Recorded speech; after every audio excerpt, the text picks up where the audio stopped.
And now, it's time for another Dice Tower review with Tom Vasel. Hey folks, today we're taking a look at a brand new release called Spyrium. Now this game has been getting some buzz about it because it's a new game from William Attia, who did Kalis, which is a game that many people like. This game is based on a steampunk-ish style Victorian England, where they found a new element called Spyrium, which gives you a lot of energy. But it's basically a Euro game, although I had read about it and thought, oh, this is big. When I got it, the game seemed kind of small. The board wasn't that big, there was cards, and I thought, this isn't really that involved of a game. Well, actually, there's a lot of depth to the game. Let's take a look at how it plays, and then we'll be back.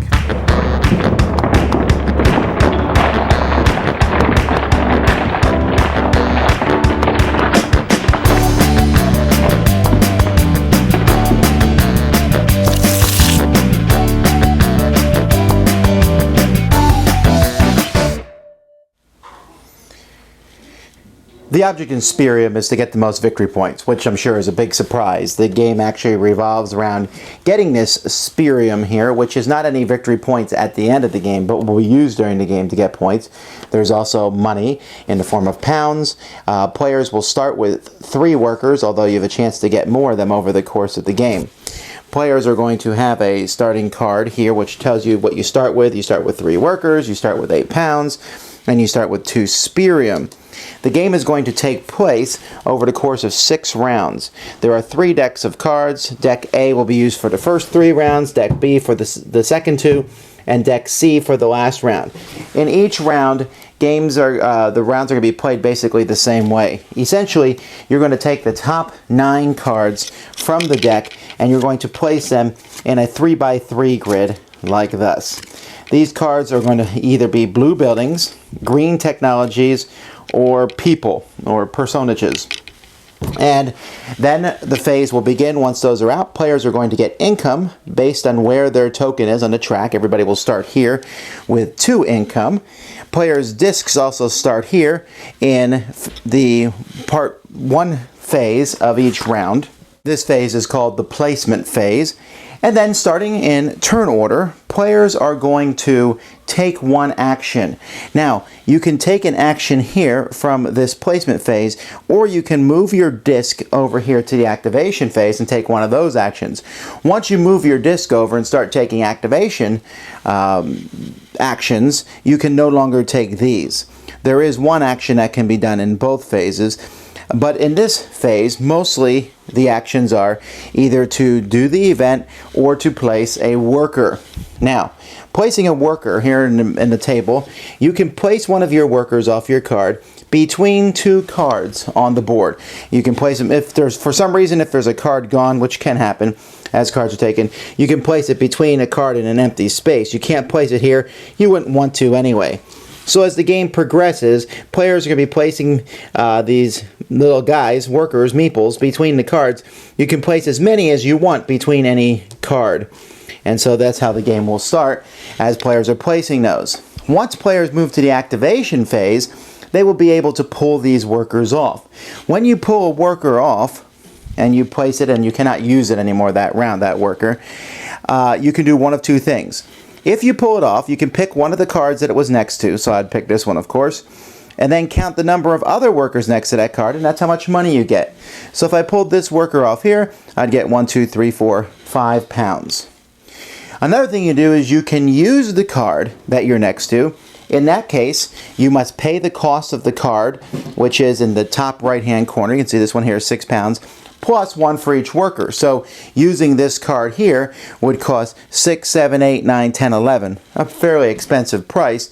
While if they wanted to use this card here, it would cost 3 plus this worker here, which would be 4. Now there are 3 different kinds of cards. As I said, the blue ones are buildings. When you activate a building, it becomes your building. You're going to place this building next to your card here, pay the cost. You will have to pay additional costs to buy land for it. The first one's free. Each one after that costs 1, then 2, then 3, then 4 extra pounds based on where it is. However, you can replace a building that you have on the board in case you don't want to pay those extra costs and you have a building that you're not using anymore. Buildings will often give you either a permanent ability, like this one here, increases your income track, or sometimes a building gives you an action that you can take. Instead of pulling off one of your workers, you can incline, which is this game's word for tap, a building. So I can incline this one to take a Spyrium, or I can incline this one, put one of my workers that I have not used yet on it, and get 2 Spyrium. This one over here, I can put a worker and a Spyrium on it, incline it to get 3 victory points. This building here gives me an extra worker, so now I would have 4 instead of 3. Technologies, you can buy those, that's their green cards, and they are placed here in front of you. You can have unlimited technologies. Technologies are just ways to get points at the end of the game. For example, this technology here, it will give me a special ability which says I don't have to pay. Once each turn, I don't have to pay the cost for extra workers around the card, and at the end of the game, it will give me points equal to my income track, where my income track level is. All these green technologies have a maximum points of 7 that you can get. Finally, there are workers on the board. When I use one of these personages, I will simply just take the action at personage and they stay there, so multiple people can do it. Now, many of these personages have blue markers on. So for example, this guy has one. So let's say I'm playing a 5-player game. I would put these blue tokens on that equal 1 less than the number of players that are playing. So when it's my turn, I'd flip one of these over. I have to pay £1 to increase my income. The next person goes and they might also pay 1. The next person might have to pay 3. There's a differential here from 1 to 3. This one here would give you victory points, again, between 1 to 3. Sometimes this one here will give you Spyrium based on the blue chip that's shown. Sometimes buildings also give blue chip, and sometimes buildings will give victory points that are, those blue chips are used for various things over the course of the game. Now there's an event each round. It's going to be different. These are shuffled. You can see the future event at the beginning of the round. One of them is placed here. This is the current event. This will be the next turn's event. So if you want to, you can use this in either the placement or the activation phase. Each player has a disc to show that they've used it. You can only use it once. Here you can see you can trade in pounds for victory points. This one here, I would flip a blue one, and so I can go there and take 3 pounds or 3 Spyrium or 3 victory points, my choice. Here I can trade in Spyrium for increasing my income. Now, whenever you increase your income, instead of increasing it, you can simply take points equal to where your income is currently at. So this will continue until all players have passed in this round. So you're going to either take one of these actions or move here and take these actions. Eventually you'll pass. Eventually everybody will pass. Then all these cards are cleared.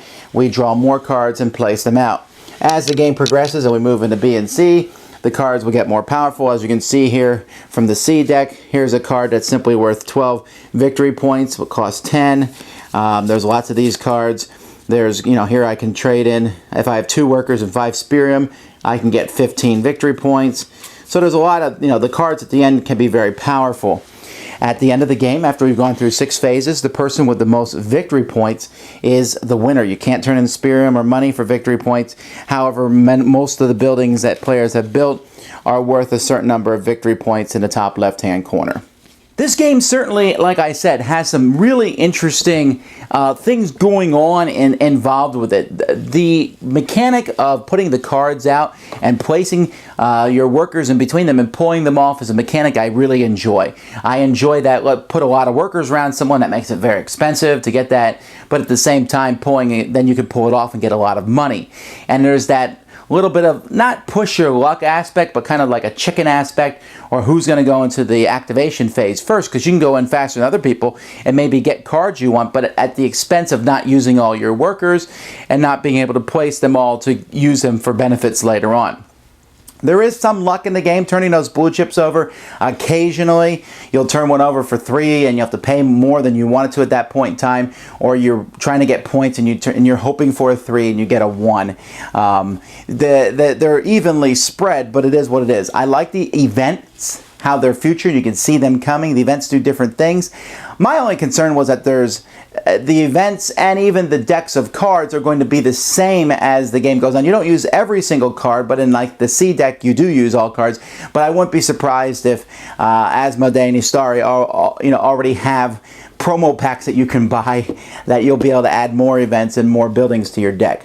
But the game is really a good balance. I mean, this is definitely a don't play it once and then, I mean, you'll at the end of the first game you'll be like, oh, that's what I should have done. Most of those technologies show up in the first deck, the A deck, and you have to kind of get them and then kind of focus your ability to accomplishing those, but that can't be the only thing you do. You're going to get points from your income level, you're going to get points from your buildings that you've built, and at the end of the game, those buildings can really generate a lot of points, so you have to figure out how best to get those points. It's very easy in this game. This isn't one of those, oh, let's keep everybody together with their points at the end of the game. The points can be really widespread, and so you have to be very cautious in how you play. You have to be careful in how you spend your money, because in the beginning of the game, money is a tight resource. There's one mechanic I didn't mention. When you get to 5 points in this game, you get 8 points. You get a bonus token, which will give you an extra worker or will give you £5. It's your choice. You have 2 tokens, and you take whichever token you choose. The other token then is moved to 20, and when you get to 20 points, you get the other token. So you have to decide, because you'll get to 8 points pretty quickly, you have to decide early on in the game, do you want that extra worker, or do you need that desperate £5? And I like that. I like how the game offers you these choices, and there's really a lot of meat to this game. And in reality, though, it's not that long. I think that your first game will likely take 90 minutes or so, but I think you can get this game down to an hour once players know what they're doing. And because the cards will come out in different orders and a different pattern each time, knowing where to place your workers, you put it between 2 cards, wanting the one card likely, but willing to take the second card, but maybe both cards will be taken before you have a chance to get there. So you put it next to people because those cards aren't taken, but at the same time, it's probably not as useful as having a building that produces for you. There's also some other rules I didn't mention, like if you have buildings with the same icon, they can be put on top of each other, and then there's a discount for building them, and there's things that give you discounts and such when you're building stuff. But for the most part, the game is very straightforward. You're getting Spyrium and money, using those to get points, and getting workers that you're trying. The more workers you have, the more things you can do, but the actions you take getting those workers might have been better used elsewhere. Certainly a lot in this game. I think it's a very fine, a very solid, definitely a Euro game, going to appeal to people who like that sort of style of games, but I found enough intrigue in here, enough differential between this and other games that I think this is going to be one that's a lot of fun. It can play from 2 to 5 players. Spyrium. Thanks so much for watching the Dice Tower videos. Find more great videos and reviews, as well as our top-rated audio podcast at Dicetower.com. You can also find other great shows at Dicetowernetwork.com. I'm Eric Summerer, and you've been watching The Dice Tower. The Dice Tower is sponsored by Cool Stuff Inc., where you can find great games for great prices. Cool stuff in stock. Check them out at CoolStuffInc.com. Shut the door. Dear.